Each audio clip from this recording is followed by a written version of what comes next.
Now this illustration deals with dual-fed, commonly called double-ended transformers.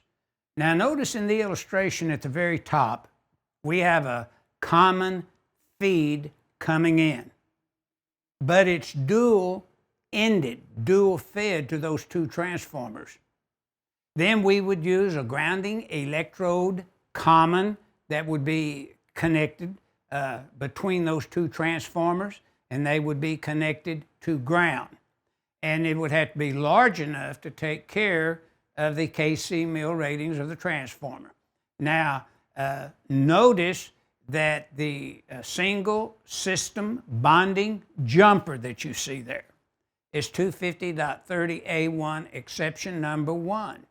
The dual-fed double-ended grounding procedure to the earth ground is 230.A1 exception 1. Many times that's to the structural steel, and table 250.66 would take care of that. But you always have to select an electrode, and building steel, in my opinion, is still number 1 in my opinion.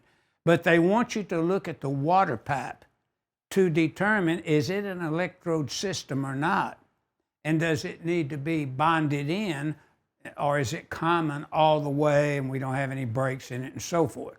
So we want to check that out very carefully, also in line with 250.50, 250.52, and 250.53. Those three sections, along with 250.30A1 exception 1, and the sizing, table 250.66, we'd use to structural steel or metal water piping system.